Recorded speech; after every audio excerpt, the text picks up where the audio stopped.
All right, well, we'll go ahead and get started. So thanks to everyone for coming. Wonderful to see so many of you here joining for the keynote address of the 2022 Frueauff Opening Conference.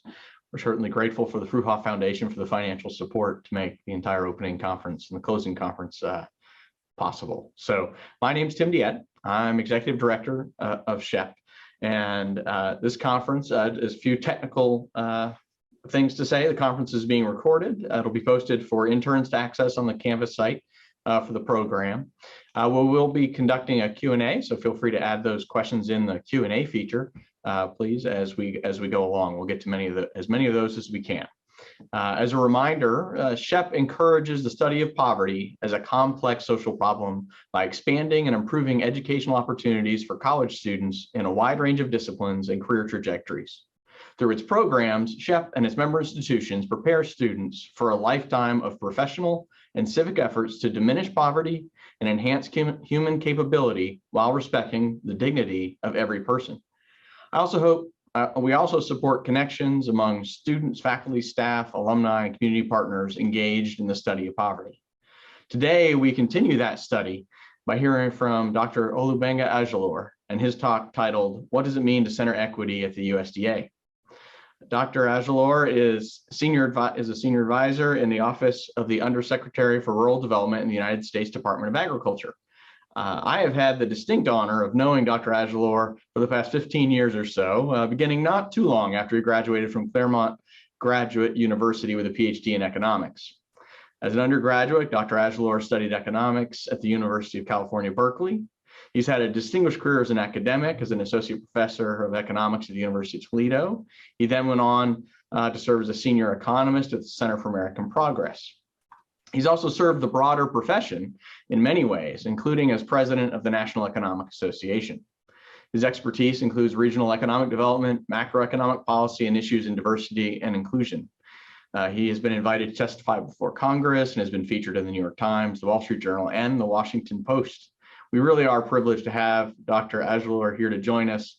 I have to admit, on a personal note, I've just long admired Dr. Ajilore for his impressive expertise, but also just simply as a role model for how to focus your professional life to address some of the issues that you see as most pressing in society. So I can't think of anyone better to give our keynote address. So welcome, Dr. Ajilore. Can't wait to hear what you have to say. Thank you very much, and thank you for the invitation. And it's an honor to be able to speak in front of these the students, and I'm really excited to hear about the things that you guys are going to be doing this summer and beyond. So I'm going to share my screen. So thanks again. This talk is going to be, what does it mean to center equity at USDA? And so, as Tim had mentioned about, tackling poverty and making sure there's about dignity of people, a lot of in terms of doing policy and trying to tackle poverty starts with valuing individuals, valuing people in where they live, and understanding that the dignity that they have. So what I'm going to start with first is I work at a mission area called Rural Development at the U.S. Department of Agriculture. And so I'm going to give a brief description of the USDA. USDA provides leadership on food, agriculture, natural resources, rural development, nutrition, and related issues based on public policy, the best available science, and effective management. There are 8 mission areas, one of which is rural development where I work, 29 agencies with nearly 100,000 employees. So this is a very large department, and we basically touch everything that you could think of. So, the food on your plate, USDA has been in the news because of the unfortunate issues with infant formula. There's issues with food desert, childcare deserts, things that hit rural areas that we work on. And so a little bit about myself, my background. So Tim, I gave a great biography of that. So, I was senior economist at the Center for American Progress, where I worked on issues specifically on rural development. I also looked at labor market disparities. And then I was at University of Toledo in Ohio for 15 years as an economics professor that did research on regional economics, looked at peer effect studies and things like policing and militarization. So what does it mean to be a senior advisor at rural development at USDA? And so I see my role in 2 ways. So first is implementing the administration, the department, or the missionary's priorities at rural development. So the Biden-Harris administration has three major priorities: economic recovery, equity, and climate. And so economic recovery, the start of last year, there was the COVID pandemic that we're still feeling the effects of, and try to figure out how do we recover from that. And then equity, understanding being diverse, inclusive, issues of belonging, and then climate. And I highlighted equity because while there's three priorities: economic recovery, equity, and climate, I believe equity is a through line between all those priorities. And so something I'm going to talk about a little bit more detail, but equity is important in terms of economic recovery, that we want a recovery that's inclusive, that includes everybody, that doesn't have any communities that are left behind. Climate and equity is a big part of that. So we think about environmental justice issues, we think about pollution, where polluting industries are. A lot of times are going to be in communities that are also left behind that have difficulties with the economic recovery. So while we have these three distinct priorities, equity runs through all those. So what I do is then try to figure out, with these priorities, how do we have that implemented in the rural development mission area? Second kind of role is bringing a rural lens to cross-agency work. And so I just mentioned that we talk about left behind communities, and a lot of rural communities are left behind in policy discussions, in economic recoveries, in discussions about inflation, things that you hear about. And so what I try to do is that when there are issues in other departments, say Department of Labor, Department of Commerce, Department of Energy, making sure that there's a rural lens in those things. So one example I always like to give is that one of the issues that this government's tackling is the issue of homelessness. And so when we think about homelessness, we have these images of, say, tent cities. So we think about issues in, say, Los Angeles, DC is a big issue. New York, San Francisco is a very big issue. It's actually almost like a political hot button issue. But homelessness affects everywhere. But homelessness looks different depending on where you are. So when we talk about homelessness, when we have issues, when we look at policy towards homelessness, what I try to do when I work on this is to say, okay, well, homelessness looks different in rural places. And we need to think about that. We need to understand that. We need to see that. And so the reason why I want to do that is that when you talk about policy, the policy has to be relevant to the location. And so if we talk about homelessness, if we develop a strategic plan to tackle homelessness, but don't understand, don't see what homelessness looks like in rural places, then our policies are going to miss that and ignore that. And so I see my job as a senior advisor in rural development is to be able to work with other departments, people across the federal government, to say, this is what this issue looks like for rural people. And this is what the policy needs to be to tackle that specific issue in that location. So what I want to do next is then talk about equities. Equity we hear a lot about, and people talk about equity, but how do we define it? And how does it differ from some of these other things that we talk about when we're talking about issues of equity? So there's this great diagram here, and I'm going to break it down for you. And so what it is, we have three people who are looking at a baseball game, and they're standing behind a fence to try to see. And so we have four different kind of contexts. So the first context is called reality. The second one is called equality. The third one's called equity. And the last one's called justice. So in the first one, reality, we can kind of think about this is the way our economy, our society kind of works right now. You have this fence, and then you have someone standing on, you have a tall person, an adult who's standing on three boxes. And so this individual can see the game real clearly. You have a second person who's standing on one box, and they can see over the fence. And so they can still see the game, but they don't have as good of a view as the first person. And then the third person is actually in a hole. So not only are they behind the fence, but they're actually below the ground and can't see it at all. And so we can kind of, we can give examples. We can see how this is where, some people have a lot. So we can think about those three boxes as resources that are available to people, or opportunities that are available to people. Some people have a lot, and some people have just about enough. And some people not only do not have the resources, but they're actually falling behind. So the second context is equality. So now we've given everybody the same resources, the same opportunity. Everyone has a box to stand on. So that first person, they're still able to see. The second person, they're able to see. The third person, even though they're not buried in the ground and they're given the same resources as everybody else, they are still below that fence and still can't see the game.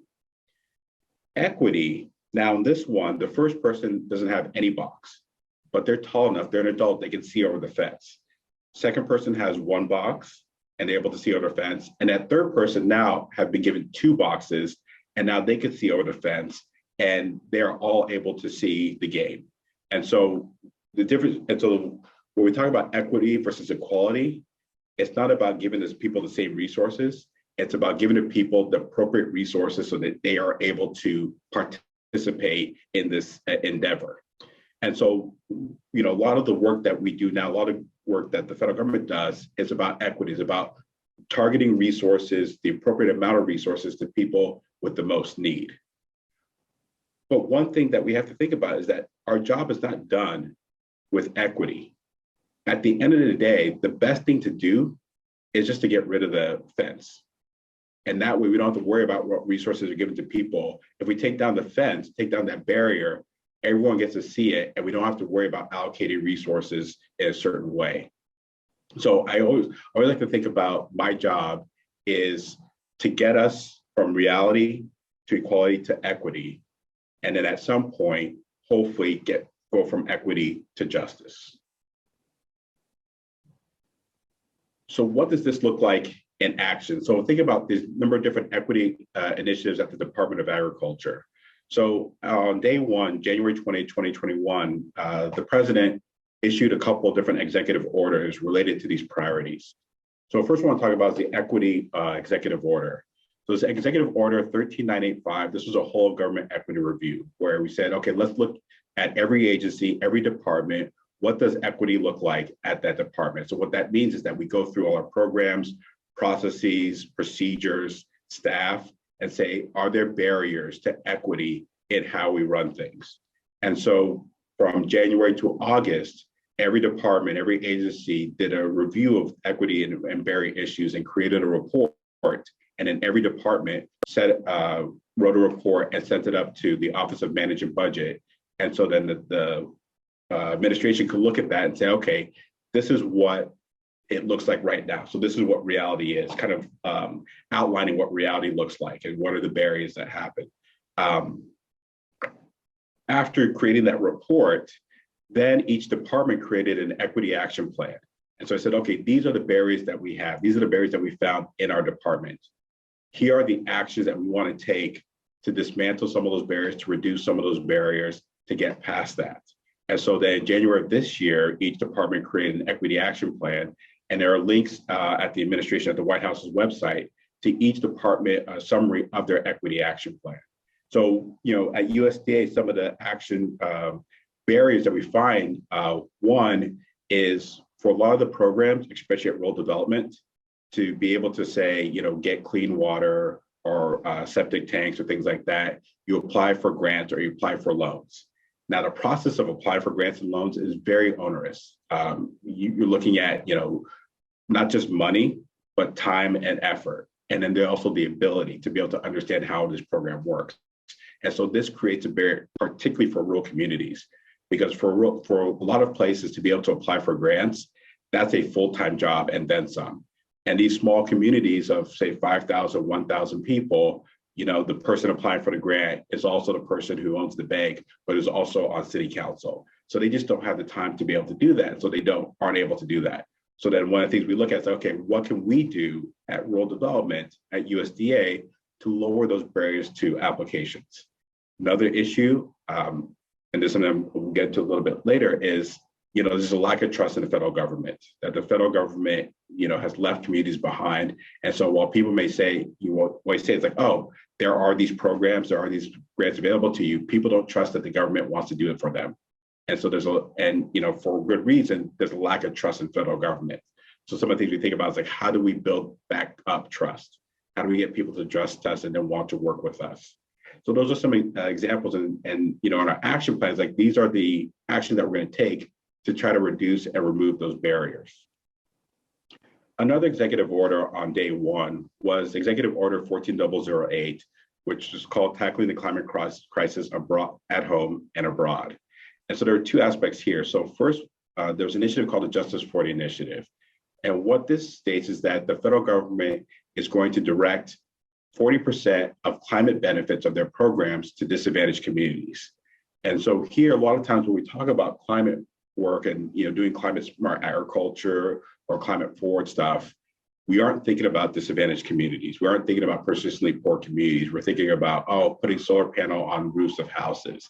And so you have these houses, multi-million-dollar houses that people put solar panels on, or you talk about, I'm going to purchase, Ford has these new EVs that are like $60,000. And so this is basically targeted.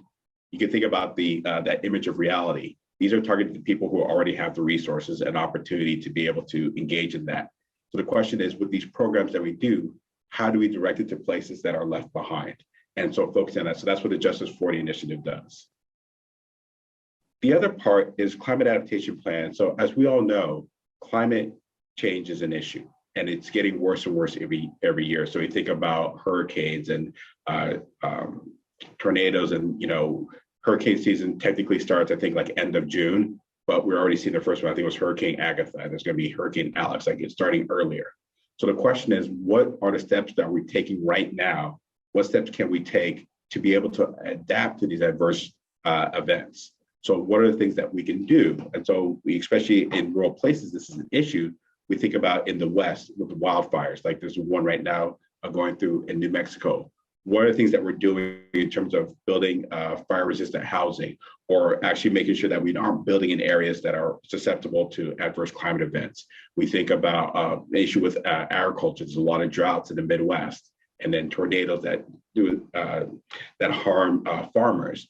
What are the things that we're doing? How are we going to adapt to these increasingly adverse climate events? And so those are the things that we're doing. And in terms of doing climate adaptation, this is where equity kind of falls in, because if we think about communities that are persistently poor, communities that are disadvantaged, they are going to need help, in terms of adapting to climate. So are we thinking about them? Are we keeping them in mind? Are we being inclusive of them as we start thinking about these issues? So another thing, and this is specific to USDA, USDA has a really sordid history when it comes to race and inequity. And so there's a lot of stories, in terms of what's happened with African-American farmers. So in 1920, there were 900,000 Black farmers in the US. In 1997, there were 18,000. And this was, and there was a lot of reasons for that, but a lot of it was particular actions taken by USDA and USDA staff to limit that number.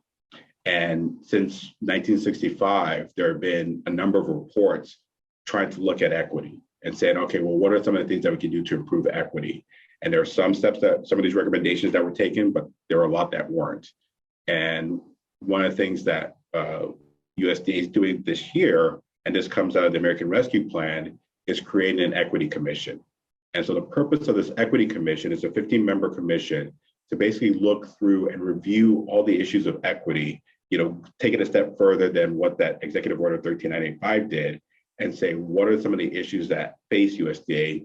And more importantly, what are actionable recommendations that USDA can take to reverse that, to, from top to bottom? How do you revise our processes, our programs, our policies? How do we build an equity culture at USDA that centers equity, and provide recommendations to the USDA to take steps to really tackle these issues? So, there was a court case in the mid-90s that there was a number of specific farmers who were harmed by USDA behavior, and they sued USDA, and then they won, and and they were entitled to compensation. That's tackling a specific harm, but that's not culture. That's not, that doesn't tackle the systemic issues that run through the institution.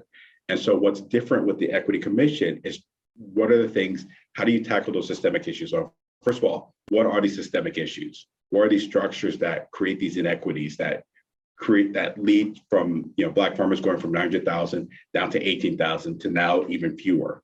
What are those systemic issues? And then what are these recommendations, steps that USDA can take, USDA needs to take to be able to reverse that, to be able to break down those structures? Now, as I mentioned before, USDA has 8 mission areas, 29 agencies, over 100,000 employees. So this is huge, and it's a lot for a 15-member commission to be able to tackle.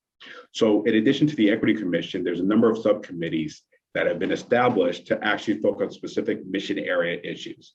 So the first subcommittee that's been established has been agriculture.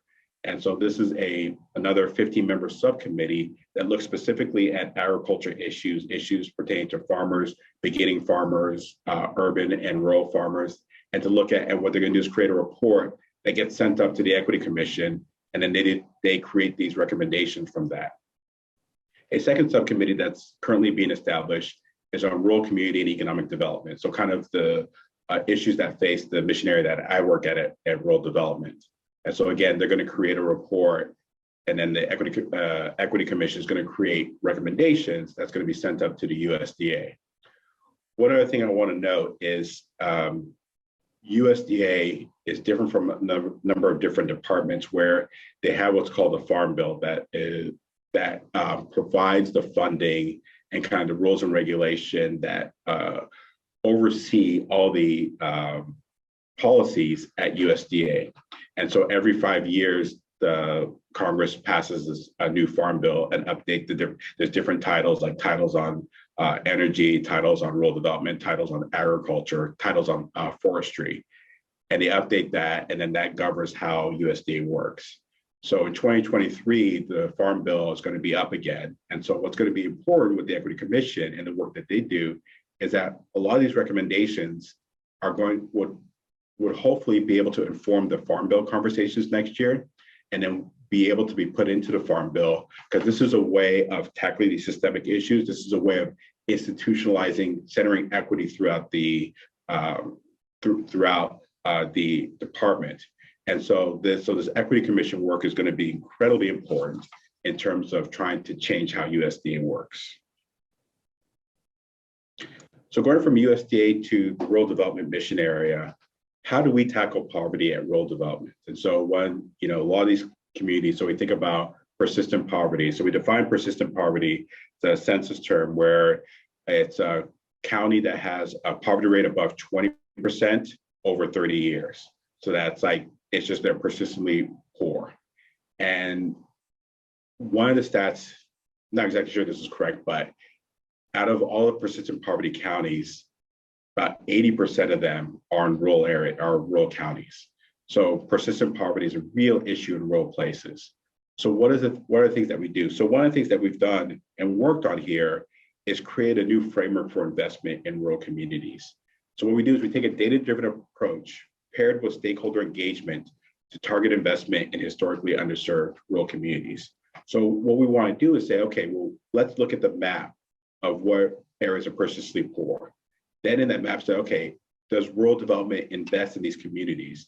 Do they or do they not? If they don't, then we say, okay, well, let's figure out why. And so the first part is that data-driven to figure out these communities like counties or census tracts that are always persistently poor. But it's not enough just to look there and say, oh, that's a place, let's just go there, because we don't know what's happening on the ground. We have to figure out what the story is. And the thing about rural communities are incredibly diverse. And so what might be an issue in one, say Central California is going to be different than upstate New York. So here we have stakeholder engagement where we do outreach. At rural development, we have 47 state directors. So these are people who kind of administer programs in an individual state, rural development programs at the state. So, and then the state directors have their own staff. We have a number of I think over 400 field offices throughout the country. So what we do is then we say, okay, we take our state director, we take field staff, and we go into these communities and talk to the community leaders, talk to the community and say, okay, we see that you haven't received money in the last 5 years. What are some of the reasons why? Some of it might be like going back to the issue from the equity action plan, we don't trust the federal government, or the federal government, they're going to come in and then leave us holding the bag. Or it's like, we thought about applying, but it's just too complicated. Or, to apply for grants, we have to go online to grants.gov and we don't have broadband. And so, going down there, hearing them, figure that out. And then we say, okay, this is some of the issues. Then we go back to us, say, okay, what can we do to help out? Now, there might be things that we can do to help out. There might be things we can't do. So then we say, okay, well, who are partners out there? Are there community-based organizations? Are there nonprofits? Are there philanthropy that can help out in terms of helping them be able to access our programs? One example is, a lot of grant programs, they ask for a match that, we're going to give you $100,000, but you have to have a match of say 15%. So like $15,000, you have to get $15,000 to be able to get that $100,000. A lot of rural communities are not going to be able to do that match. You think about tribal entities, they're not going to be able to do that match. But if you have philanthropy that can put that money up and help out these communities, that's going to help them access those grants. So, but one of the things that we have to do is we have to figure those things out. We need to know what's going on to be able to figure out how to solve that. So what does this look like in practice? So we have one project called the Equity Project, kind of like what I was describing, where each state has 10 communities that we determined historically underserved. And the state director with field staff, go to these different communities and talk to them. And so we just, part of it's just like engagement, just listen to the people, listen to what they have to say. Then it's about figuring out what is it that they need. And then finally, what can we do to be able to help them out? The next initiative is called the Rural Partners Network. And so you can go to the website, it's just rural.gov. And what this does is beyond rural development, beyond USDA, there's a lot of programs across the federal government that can help these communities. But to navigate that on your own is nearly impossible. It's hard to understand. So what the Rural Partners Network does is that it creates these navigators, people that go to different communities and say, okay, let's figure out what you need. We're going to help translate this stuff for you. And then we're going to be able to direct you to which place. So like with the Equity Project, it's about rural development and rural development programs. Rural Partners Network goes through all the federal programs. So like are there programs in the Department of Commerce? So there's like the Small Business Administration, there's the Economic Development Assistance Organization that have programs, Department of Labor, Department of Energy, maybe Department of Interior. And so a community on their own is really hard to figure out what's the right program for you. So even if you go to the website, you don't know what's right for you. So these navigators through the Rural Partners Network are going to help you do that. And so basically what we're doing here with this, tackling poverty is lowering these barriers, providing, the appropriate level of resources, going from equality to equity. So we think about equality as everyone can access a grant, but Washington people who, government officials, city officials in Washington, D.C., city officials in L.A. are going to be able to better access grants than people in, say, Albany, Georgia, or, like Kern County, California. It's just not going to be. So like, we can think about that's the equality where everyone gets the same box. Everyone has access to federal government programs.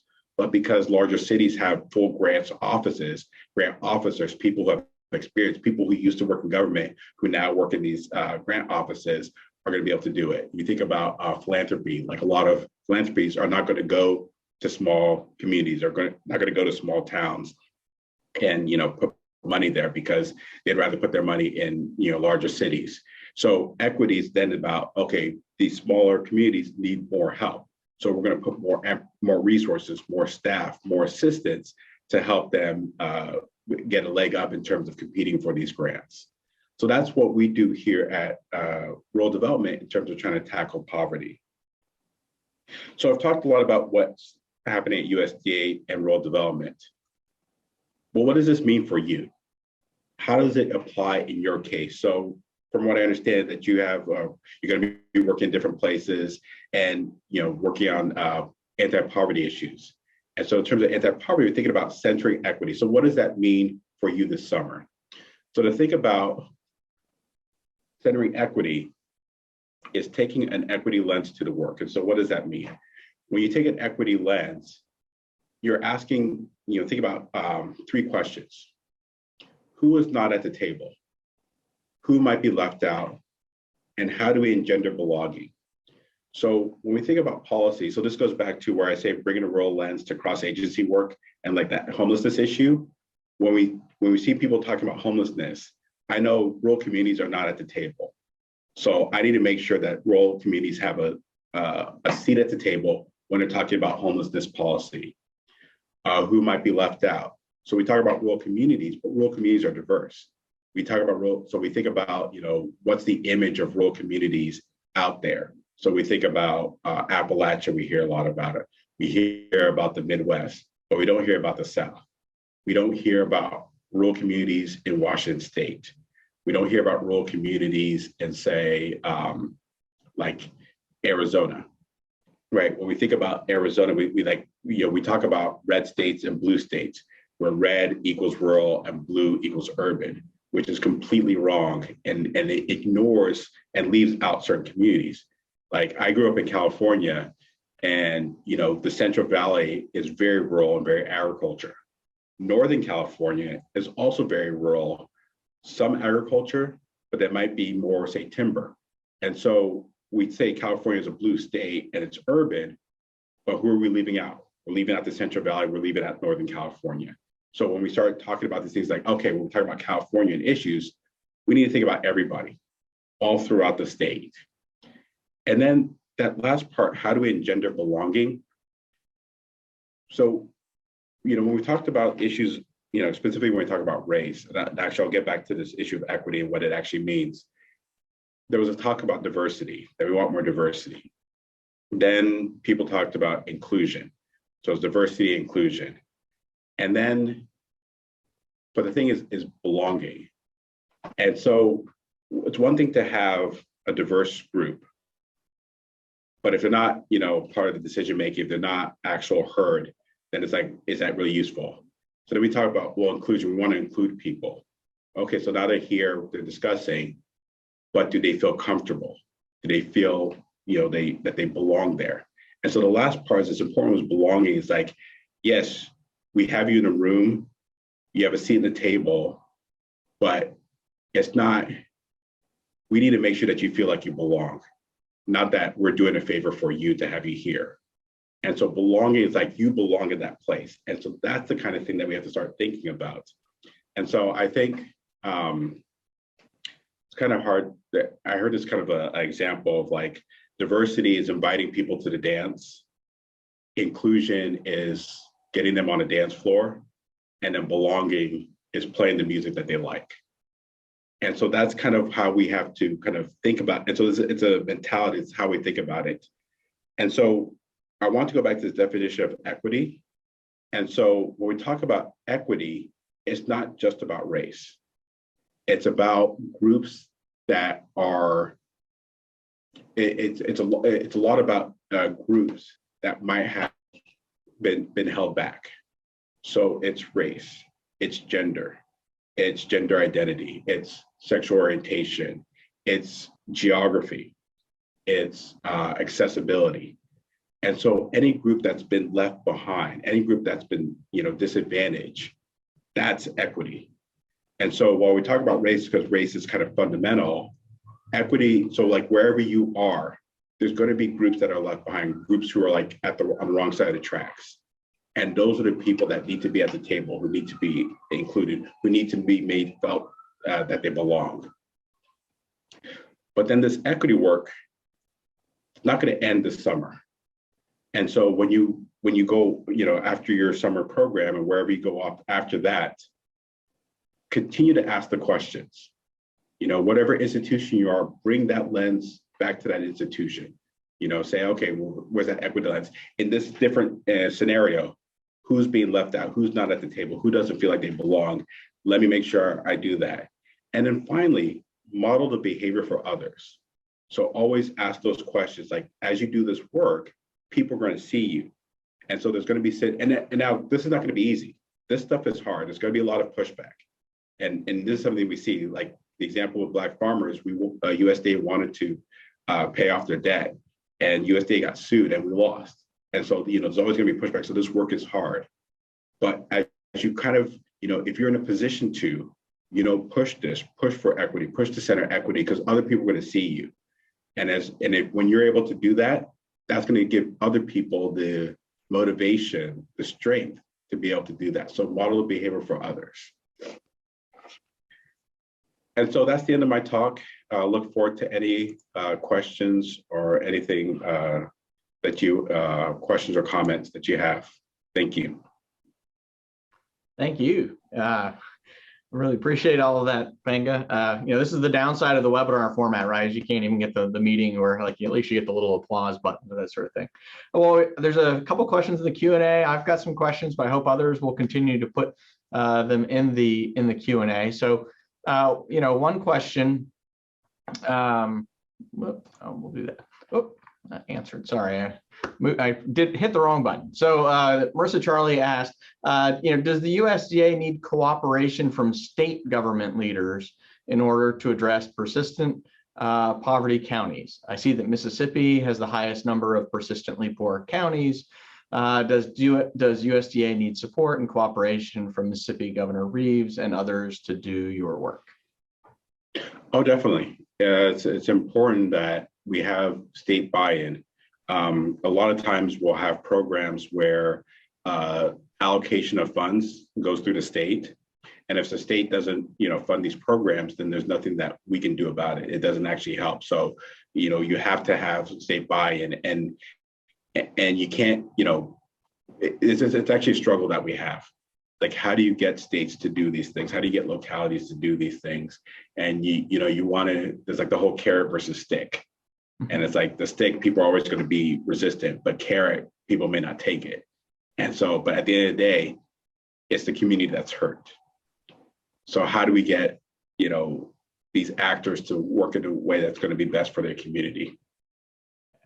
Thank you.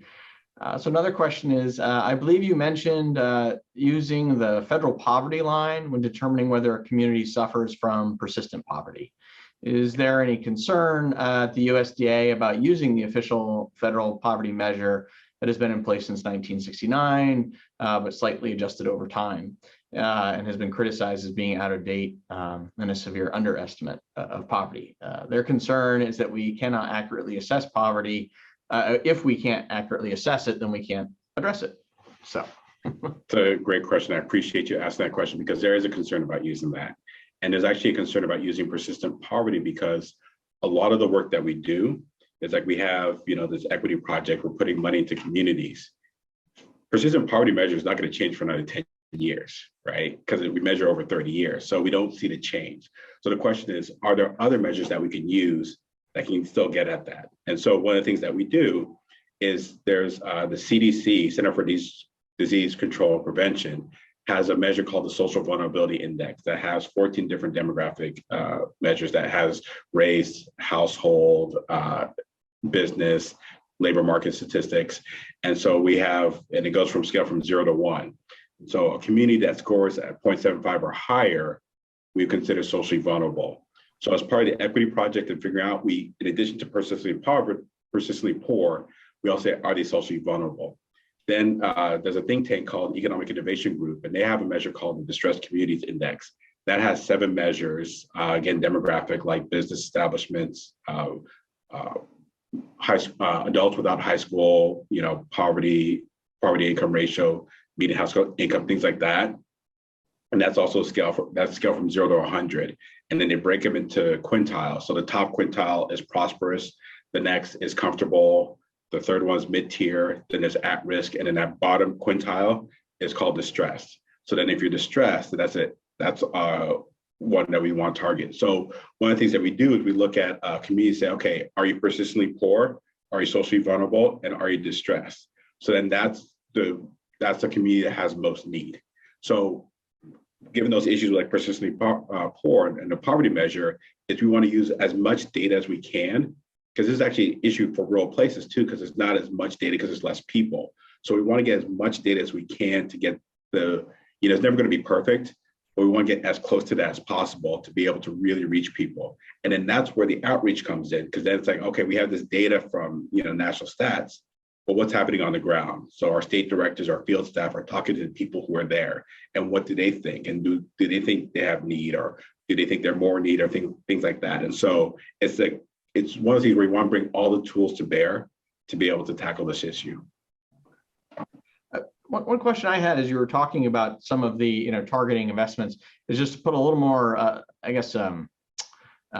clarity for some folks about what's some of the nature of investment. You talked about grants. What might be some examples of things that a community might put in a grant for from the USDA particularly?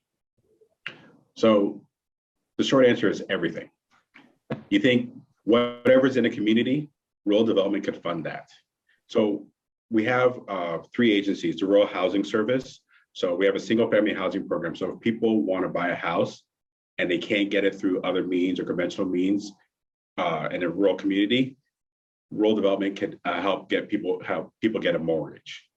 Then we have multifamily housing. So these are rental assistance. So people renting in places. This is also like farm labor housing, things like that for farm workers. So we could fund those things. And then we have community facilities. And this is when I say everything. So police stations, fire stations, community centers, libraries, all kinds of stuff. And so that's the Rural Housing Service.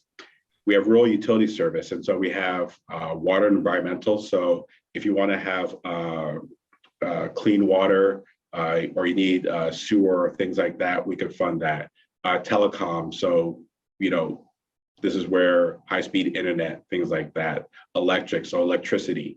So that's things that we fund. And then we have rural business and cooperative services. So you're an entrepreneur, you're a small business owner, there are programs to help you kind of create business plans and studies, and how do you work with, how do you get funding to help, expand your business, things like that. So that's like the gamut of stuff that we are able to fund for rural communities. Thank you. So another anonymous attendee asks, in the field of economics, do you find that not many people center diversity and inequity? That's a great question. And so Tim's laughing because we know that economics is particularly poor in terms of centering diversity. And in a lot of cases are actually hostile to diversity. That it's not just like, oh, well, we don't center it, like they actively exclude groups of people. So great story. So Tim had mentioned I was president of the National Economic Association, and we 2 years ago celebrated our 50th anniversary. And so it was started in 1969, and it was started because Black economists were excluded from the mainstream. And so, in fact, and I'll tell the story, there was a discussion of how do we get, there's a set of Black economists who are asking, how do we get our issues in? How do we get, there's the American Economic Association, how do we get in? Do we work through the system, or do we go out on our own? This was in New York. They had met in a hotel room to discuss this. The AEA called the cops on them because they were worried that they were going to do something. And that's how the NEA started. And 50 years later, I won't say it's gotten better. And I think if you look at the Federal Reserve Board, they just had Philip Jefferson and Lisa Cook added to the board, Lisa Cook being the first African-American female to join. Both of them are former NEA presidents also. And so there's been some progress, but in economics, they don't center diversity. And it's not just about race, but it's also about geography. And to put a point on that, for up until about 5 or so years ago, when we talked about uplifting left behind communities, the answer in economics was move. You want to do well in a rural place, move to the city. And so and the problem there is that if you have people who are from these communities, then they would understand that that's not the right answer. Because one, you shouldn't have to move to do well. You actually shouldn't have to move to experience social mobility. You should be able to do well no matter where you are. But two, that's not actually the right answer, because you move, it creates more competition. There's there's the issues of housing. So you think about housing prices in all these places. If you move from a rural place, you're probably not going to get a job that's going to make you able to afford. And a job that you get, federal minimum wage is still $7.25. So even if that was the right answer, it actually doesn't work. So, but there's been more in the last couple of years of understanding that we should have place-based policy, the kind of stuff that I've been talking about with rural development. But economics, because it's not diverse, and not just by race, but by geography, by sexual orientation, by gender, all these things, there's no understanding of what these things mean, and that's been problematic. Thank you. Another question is, how are the benefits of these programs communicated to local stakeholders? My first thought is poorly. It's something that it's a great question, because it's like, how do you get that story? How do you get the story out? That's something that we think about. And one of the things in the past Democratic administration, in rural development, a lot of times they would put money in, but they wouldn't say that they did. And there was one story where there was like this mayor talking about this money that came in, and he was complaining about the federal government are tax and spend, this and that. And he sees this guy that he doesn't recognize. And he's like, it's like, wait, who are you? And he's like, oh, I'm from rural development. I'm the guy that got you that money, right? And so it's like, we've actually done a poor job of communicating this. And so one of the things we've thought about is like, you have these press releases. You also have travel. So we have an undersecretary, our secretary.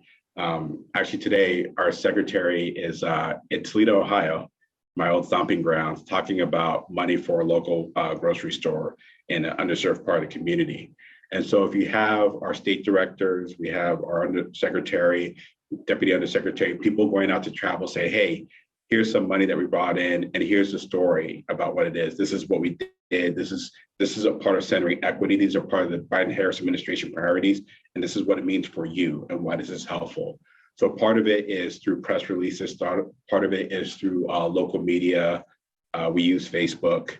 We use radio, things like that, to be able to say, hey, this is what's happening in your community. Yeah. So early on in your talk, you mentioned that some of the challenges of culture at the USDA. I know you're relatively short time there, but I mean, have you seen, do you have any specific examples of things that have been done to start to try to move the needle? I mean, that's not something you do quickly, or maybe you do. Just curious if you have any sort of things that people could, stick in their imagination of specific actions that have been done. So it's something that it's like, that's actually part of my job, is how do we change culture to center equity? And it's just really hard, because you said you can't do it quickly because you're trying to change hearts and minds, right? Okay. So part of it is, one is having like one of the things we worked on is like, okay, what is our definition of equity? What's the equity definition for rural development? And then having everyone in leadership agree on that definition. And then have, say, like webinars. So you do all staff webinars or kind of conversations to say, okay, this is what our definition of equity, this is why, this is what it means. But one of the things about culture is that there are people at your institution that are going to have conversations where you're not there.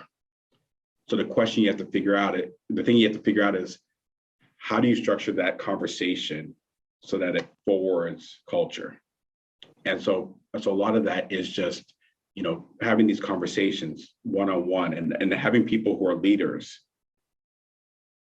kind of have your message. But then the most important thing is a feedback. Mm-hmm. It's like, we're telling you what the definition of equity is. We're telling you why this matters. Well, what do you think about that? Are we off, or is there something that we can do better? And it's having these continual conversations and creating the environment where people are comfortable saying, quote unquote, the wrong thing, where it's like, it's about learning. And so it's about setting up the environment where people want to learn. People are comfortable to say, oh, you know what? I thought this, but this was wrong. And now I'm going to think this differently. Because then that person now, when they have a conversation with someone who says something wrong, they're going to be able to get them to that point too. And it's also about making sure that it's like, oh, I can't believe you said that, or I can't believe you thought that. It's like, no, there's no wrong time to learn. Better late than never. And it's like, oh, you should have known this. Well, no, we don't know people's backgrounds. So, but whenever you get to that point where you center equity, that's just in time. But it's setting up that environment and context to have people want to take that journey with you and to feed back to you too. So again, that feedback loop is going to be important. Thank you. And then Harris Burton is asking you to, I think, build on the point you talked about, sort of getting everyone to the table. So the question is, policy making that affects marginalized communities often does not include or includes very few members of the marginalized communities in the process. Example, homeless people are often not included in policymaking processes which directly affect them. What techniques are currently being used to bring marginalized groups themselves directly to the discussion table rather than just their representatives? Are there techniques to bring them to the discussion table you would like to incorporate in the future? It's a great question. I think the first step is to know who needs to be at the table. And I think, and it's hard to get people at the table. Like in the homeless situation, is like, who would you pick out to be at the table? And so, but what there are, so like in the homeless situation, there's these what are called continuums of care, where these groups that provide services to homeless people in area, and they're all throughout the country. And so so when you have discussions about homelessness, someone from a continuum of care should be part of it, and those people are part of it because. And you want as many people as part of it because rural homelessness looks different in Alabama than it does in Iowa, right? So you have the Iowa rural continuum of care, you have the Alabama rural continuum of care, and they're able to bring the issues to the table. I think a lot of it is having a humility that you don't know everything and that you know very little. And so it's having your ear open. So that when you start talking, so like, for example, you might go to some talk, it's like, oh, I'm talking about homelessness, I'm this homelessness expert, but someone come up to you and say, well, you didn't talk about this. And you have to not be defensive, it's like, oh, you know what, I missed that. From here on out, I'm gonna include that. And so it's trying to figure out, is being open and just trying to figure out what am I missing? Where are my blind spots? And then being able to pick up from that. And so that, and in certain cases, you have to be that person. Like, for example, there's this Interagency Council on Homelessness, and it's all 19 agencies that work on this stuff. And I'm the representative of USDA. I need to represent everybody, all the rural issues. You know, there's the food and nutrition services. So like, I have to be that representative, and I need to figure out get as much information as possible to be that representative. And there might be other ones where it's like, okay, I can point you to 5 or 6 different rural continuums of care who could sit on this council and bring it in. And so it's understanding the differences where it's like, I need to be that person and bring everything, or I need to connect all these other people to that group to be able to do that. Well, thank you so much. I know we could sort of keep talking. At least I'd enjoy keep talking for hours. But me too. I really appreciate you bringing that. It's sort of you've given us certainly a lot to reflect on, and I think set the perfect tone. As we go to enter into our the students go to enter into the internships. I do want to share for the audience that we'll have some upcoming practitioner insights events. We'll have, and so look for these. These are 4 individuals, groups that you'll be that will have Zoom webinars for. You'll note they'll be held at 7 p.m. I will have dates as we're in the midst of finalizing the dates for all of these events. So I hope everyone currently attending, these will be open to the public, will look to hear and learn about some of the challenges. You'll note these are some very specific cases, specific community partners. So we're looking forward to that. And so this concludes the seminar, the keynote address. Thank you again, Dr. Ajilore. Interns, remember to check back in at noon Eastern. Thanks so much. Thanks, everyone. Thank you, Tim. Thank you. My pleasure. Bye-bye.